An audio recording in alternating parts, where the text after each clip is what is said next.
Kita mengamati juga terkait proyeksi harga minyak dunia, Anda mengamatinya di harga berapa? Dan kira-kira nanti juga akan terrefleksikan terhadap kebijakan subsidi BBM akan seperti apa sih Pak Abdurrahman?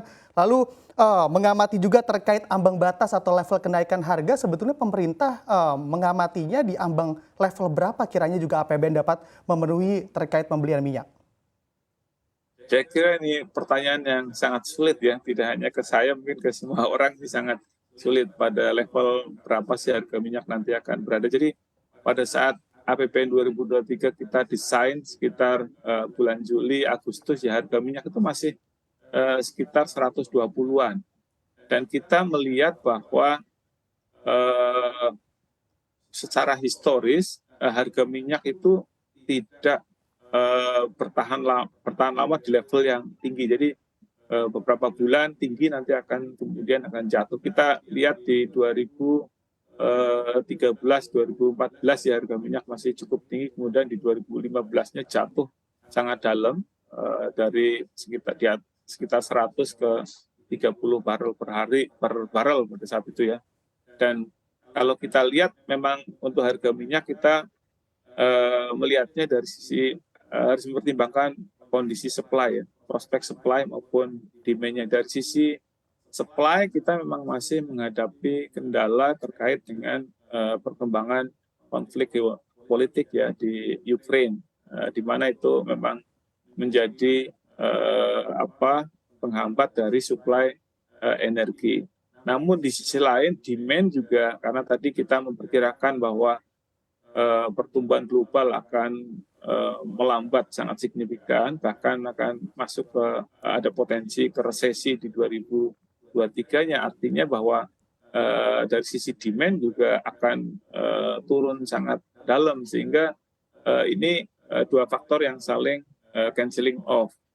Makanya saya kira pemerintah menetapkan harga minyak di 90. Kemudian kalau kita lihat saat ini pergerakannya memang masih di sekitar itu. Saya kira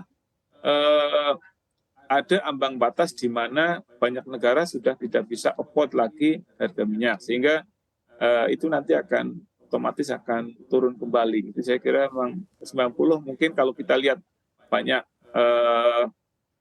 forecast dari lembaga internasional ya, termasuk Bloomberg, itu perkiraannya masih di angka sekitar 90-an ya untuk 2023. Saya kira itu juga cukup rasional ya pemerintah menetapkan asumsi harga minyak di level itu.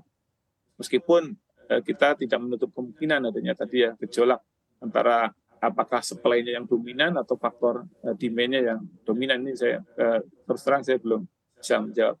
Terkait dengan kebijakan subsidi BBM, saya kira pemerintah kemarin sudah melakukan penyesuaian harga, di mana sudah sedikit memberi nafas ya untuk pemerintah mengurangi potensi naiknya alokasi subsidi energi ya di 2022 dan juga efek terbesarnya di 2023 ya. Sebagaimana sudah disetujui oleh DPR, alokasi subsidi energi sekitar 339 ya, triliun di 2023. Dan saya kira dengan mempertimbangkan tadi harganya bergerak di sekitar itu, saya kira cukup realistis angkanya, dan arah ke depan dari kebijakan subsidi energi adalah pemerintah akan terus berupaya untuk melakukan penguatan efektivitas ya, ketepatan sasaran dari subsidi energi ya, yang tadinya berbasis komoditas memang secara terjual akan didorong subsidi berbasis beneficiaries atau penerima. Jadi ini yang bisa lebih menjamin ketepatan sasaran dari alokasi subsidi energi. Dan saya kira ini juga didukung dengan nanti perbaikan data dari DTKS yang sedang dilakukan oleh Kementerian Sosial dan juga bersama-sama dengan BPS.